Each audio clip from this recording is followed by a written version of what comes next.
자, 세트형 문제요. 한 문제 물어봐 놓고 두 개를 묻는 요런 얍삽한 세트형 문제요. 일단은 1번부터 해결하죠.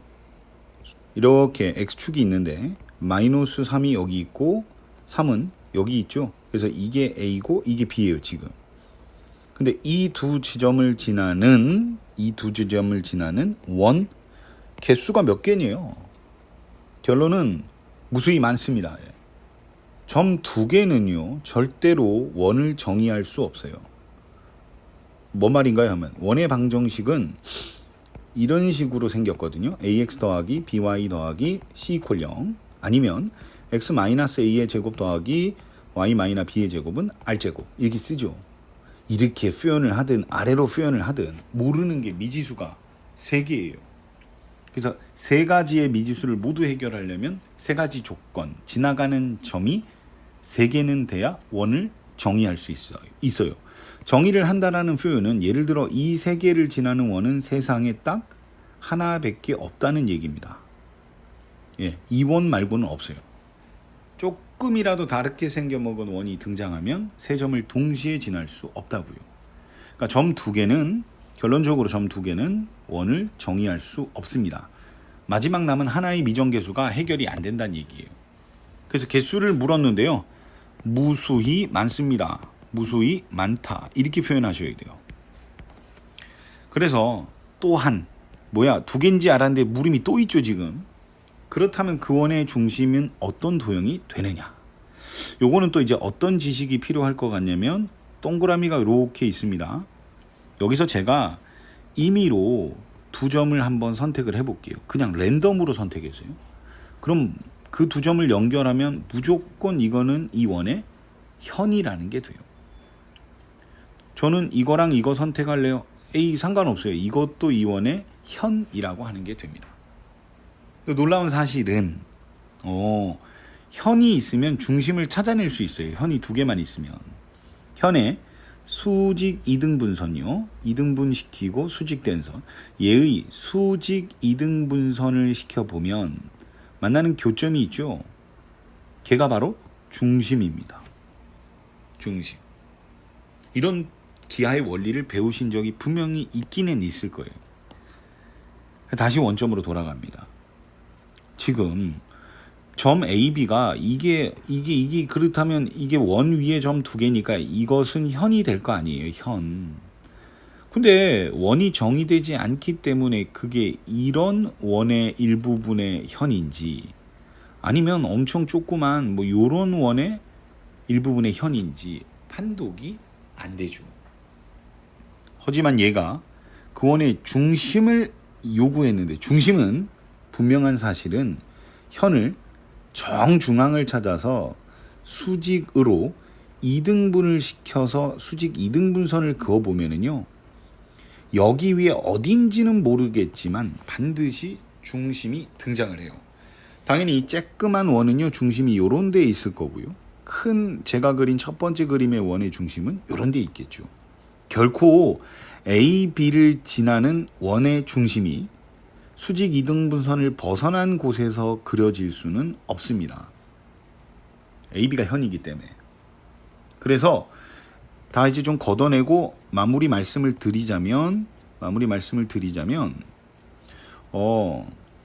AB가 현이기 때문에요, 얘를 수직 이등분선을 그어주면 여기 위에 무엇이 있냐면 이 원의 중심이 있을 거라고요. 그래서 그 원의 중심들은 죄다 모아보면 AB의 수직 이등분선이 됩니다.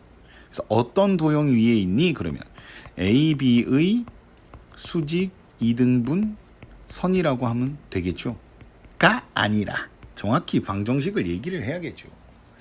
이게 X축 위의 점이라서 구하는 게 금방 구합니다. 이 선은 X축의 수직인 녀석이니까 X는으로 표현될 거고요. 얘와 얘의 정 가운데의 값은 0이네요. 그래서 X는 0이라는 방정식이 되고, 이걸 Y축이라고도 표현하겠죠. 그래서 이 세 가지 표현 중에 가장 깔끔한 표현은 X는 0이 아닐까, 이런 생각이 듭니다. 다음에 이제 2번을 풀러 갈게요. 2번. 두 점이 또 있어요. 두 점이 별 특징은 없는 점입니다. 그냥 두 점이 있고요. 원 위의 점 P에 대해서 이 문제요. 이 문제가 나왔네요. 이 문제 흔히 어렵다고 하는 대표적인 문제고 이 문제는 풀이법이 꽤 다양한 편이에요. 꽤 다양한 편인데 한 가지만 말씀드릴 거고요. 그림을 좀 그려볼까요? 그림을 그리려면 일단은 원을 먼저 그려야겠죠. 까만색으로 갈아타고 원을 먼저 그릴게요. 원이 이렇게 있습니다.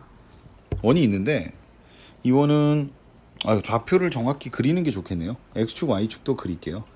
X축은 이렇게 있고요.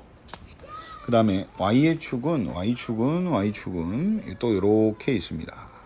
예. 여기에 반지름이 2짜리 원인데 마이너스 1, 마이너스 5 그러면 마이너 1는 여기겠고 5는 대단히 높겠네요. 좀 높아요.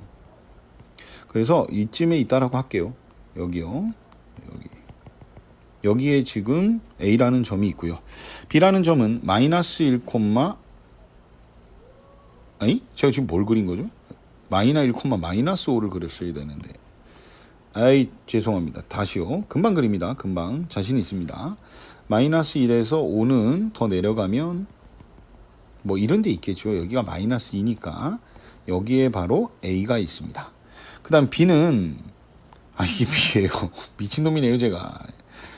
그 다음에 A는 마이너스 5, 여기가 마이너 2거든요. 그럼 마이너 5는 한 이쯤이라고 치면 그 다음에 마이너스 3요. 이쯤에 있겠죠. 여기 있습니다. 여기에 B가 있어요. 얘가 말하는 건 점 A, B하고 P가 지금 어디에 있냐면 원 위에 있어요. 예를 들어 P가 여기 있다면 여기 원 위의 점이니까 어딘지 모르니까요. 그러면 뭐 이거 점을 하나 이렇게 못 찍었죠? 여기가 A입니다. A, P를 연결한 이 선분하고요. P, B요. 여기가 P라고 하면요. 요거. 여 선분의 길이를 합한 게 아니라 제곱해서 더한 거예요. 요게 중요합니다. 요거. 그래서 누군가를 제곱하고 누군가를 제곱해서 더한 녀석의 뭐 최대든 최소든 하여튼 제곱해서 제곱한 녀석의 합은 무엇이 떠올라야 되냐면 중선정리가 떠오르면 너무 뷰티풀입니다. 중선정리요. 중선정리가 뭐냐? 삼각형이 이렇게 있을 때 여기 한 꼭지점에서 바라보는 대변의 정중앙요. 정중앙. 거기를 이렇게 연결하면요. 이렇게 된대요. 여기를 A, 여기를 B, 뭐 여기를 C라고 하고요. 여기를 죄송합니다. 여기가 B고 여기가 C고 여기가 D라고 할게요. 그러면 중선 정리는 A제곱 더하기 B제곱이 C제곱 더하기 D제곱이랑 같진 않지만 얘를 2배를 한 거랑 똑같아진대요. 유용하게 사용돼요. 뻥이에요. 자주 사용 안 돼요. 이렇게 아주 특별한 장면들이 있어요. 특별한 장면들. 그러니까 그 몇 가지 경우만 공부를 해 나가시면서 취해 놓으시면 돼요. 3학년까지 사용은 됩니다.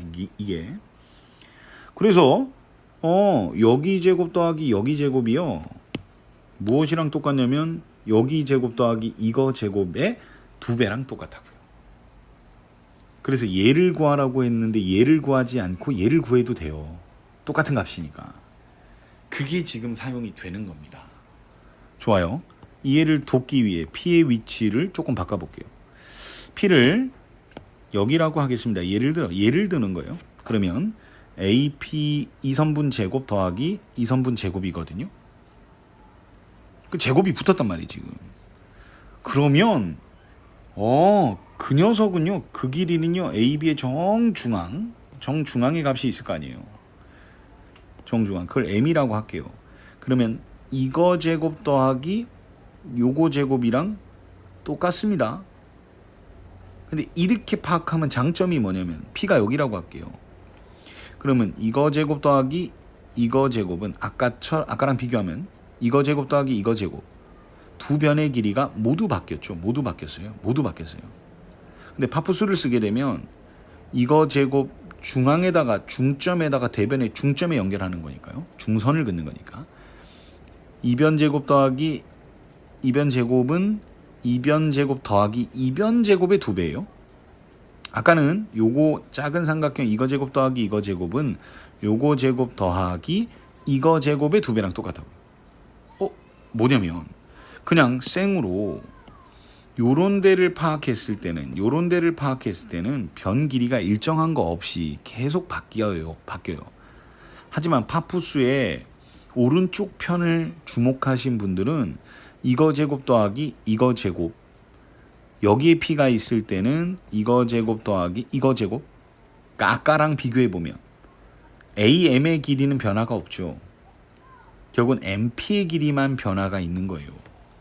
MP의 길이가 모든 걸 결정하고 있다고요. 좋아요. 여기가 이해가 안 됐으면 진행 마시고 더 확인해서 보셔야 돼요. 이해되신 분은 같이 정리를 이어갑시다.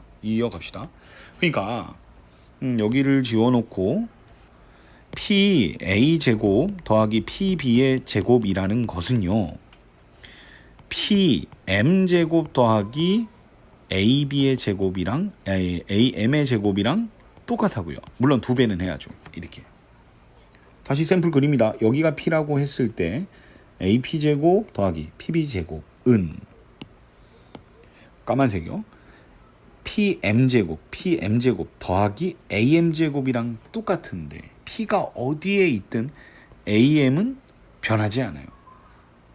얘랑 얘는 변하지만 얘는 변하지 않는다고요. 길이를 구해놓을까요? 아예 조금 더 다가올 수 있게. M은 얼마냐면 얘와 얘 A와 B의 중점이니까요. 마이너스 3, 마이너스 4가 됩니다. 그거야 뭐 계산하시면 되니까요. 그러니까 이 길이는 루트 AM은요, A 좌표가 마이너스 5, 마이너스 3이니까요. 점과 점 사이 거리 구하는 공식을 써버리면 4 더하기 1 루트 5입니다. 그래서 얘는 제곱까지 해주면 그냥 5예요. 그러면 얘가 물은 거는 2 곱하기 PM 제곱 더하기 5를 물은 거랑 똑같다고요. 그럼 그냥 PM이 커지면 커지는 거고 작아지면 작아지는 거예요. PM이 뭔데요? 하면 원 위의 점에서 AB의 중점에 연결한 선의 길이요. P가 여기면 이 길이요. P가 여기면 이 길이요. 이렇게 된다고. 이렇게. 그럼 결국은 문제 난이도가 확 떨어져서 원위의 점과 한 점 사이에, 한 점은 M을 얘기하는 겁니다. 거리의 최소값이죠. 아실 거예요. 중심이랑 연결한 길이에서 반지름을 빼주는 거예요. D 빼기 R요. 끝났습니다. 중심, 원의 중심 0,0과 M의 좌표 마이너스 3, 마이너스 4 사이에 거리를 구해보시면 루트 X값 끼리 빼서 제곱, Y값 끼리 빼서 제곱하면 5가 됩니다. 그러니까 이변의 길이는 5입니다. 5. 근데 그것을 제곱하니까 25. 2 곱하기 25 더하기 5가 돼서요. 정답은 60이 되고. 잘못했어요. 이거는 PM이 아니었죠. 이거는 중심과의 거리였죠. 최소 거리는 요만큼만 얘기를 해야 되니까 반지름 2를 뺐어야죠. 큰 실수할 뻔했네. 다 풀고. 그래서 PM의 길이는 제일 짧을 때는 5 빼기 2가 돼서 3이 됩니다. 그것을 제곱하니까 9가 돼서요. 2 곱하기 9 더하기 5가 된다고요. 이렇게. 그러면 답은 28이 되겠죠. 아주 기본적인 중요한 어려운 문제니까 깨끗하게 정리하십시오.